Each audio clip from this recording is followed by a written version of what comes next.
डाल करके यहाँ की जनता को कर्फ्यू में झोंकने का काम किया था।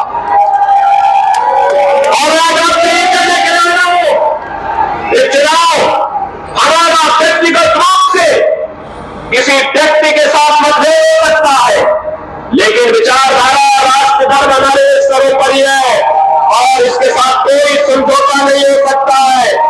चाहे राष्ट्र धर्म को चुनने की आवश्यकता पड़ेगी, हम सब कुछ छोड़ करके राष्ट्र धर्म को चुनेंगे और राष्ट्र धर्म के लिए अपने आप को बलिदान कर देंगे। इसमें किसी भी प्रकार का कोई संकोच नहीं होना चाहिए और इसीलिए मैं आपका आह्वान करने के लिए आया हूं।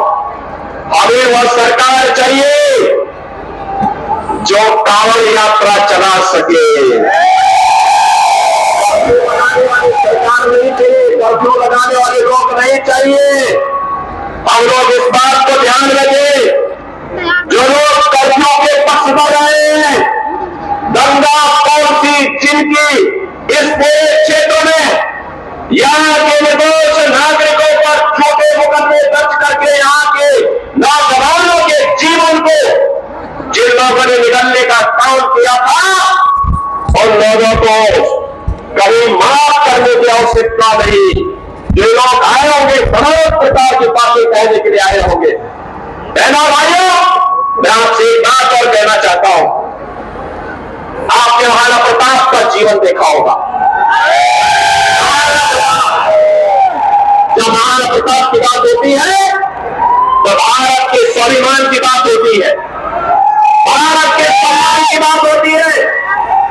स्वधर्म और स्वराष्ट्र के लिए कैसा बलिदान चाहिए।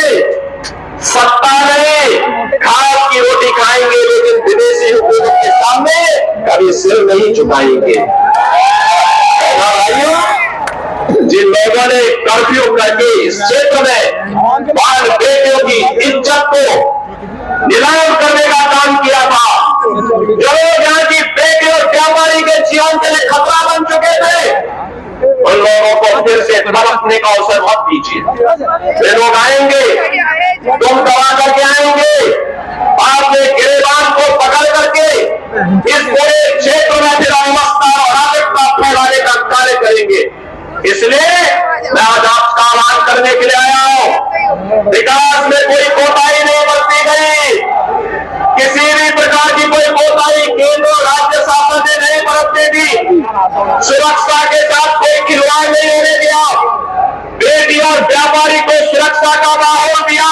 और बहनों भाइयों, हमें व्यक्तिगत मतभेदों को दरकिनार करते हुए देश के बारे में सोचना है। देश और राष्ट्र धर्म से बढ़कर के बारे में कोई कुछ नहीं हो सकता है। और यही आह्वान करने के लिए आज मैं यहाँ पर सरभना की भूमि पर आया हूँ।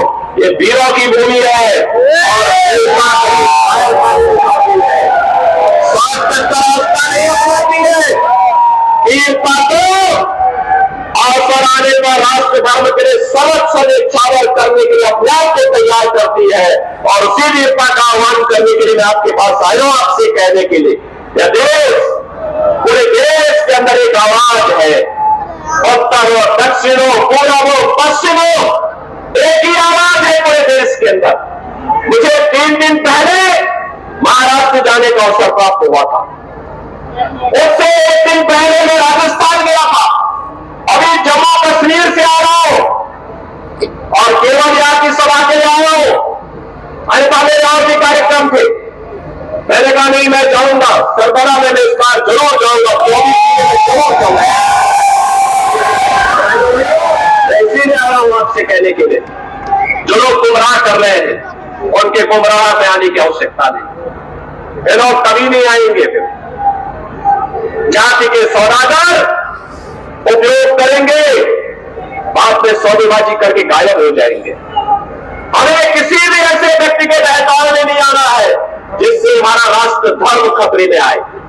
याद रखना, इस देश के राष्ट्र धर्म को हमेशा खतरा जब भी आया है, इन्हीं लोगों के कारण आया है जिन्होंने जातीयता के आधार पर समाज के सामाजिक ताने बाने को छिन्न भिन्न किया है, हमेशा छिन्न किया है। और भाइयों, मैं आपको इस बात के लिए आश्वस्त करता हूं कि कोई माए के लाल बाल माता नहीं कर सकता है।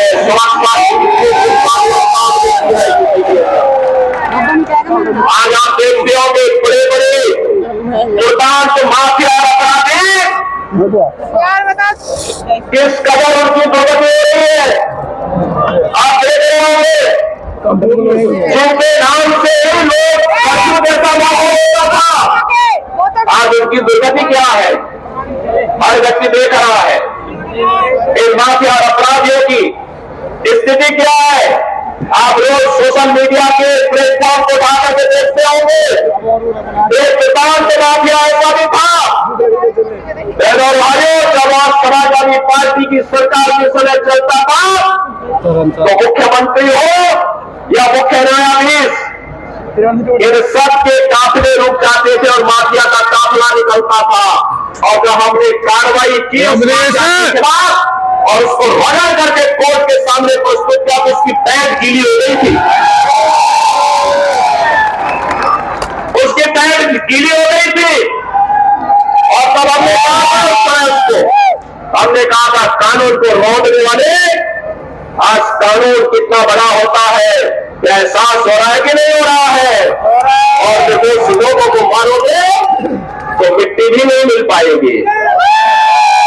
और बहनों और भाइयों, इसीलिए मैं आया हूं आपसे कहने के लिए,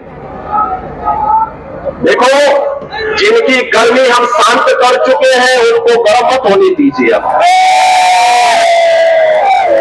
इस क्षेत्र को विकास की मुख्य धारा के साथ जोड़ने दो।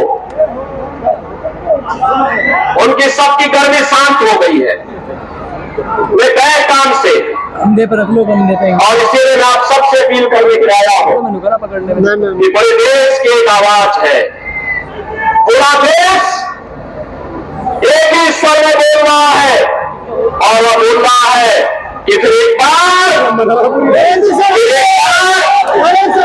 सरकार, फिर एक बार थोड़ा जोर से बोलिए, यहाँ की आवाज दिल्ली तक पहुंचाइए। फिर एक बार मोदी सरकार, यह मोदी सरकार की जो वोट पूरे देश के अंदर है, इस पूरी वोट को बढ़ा है। मोदी जी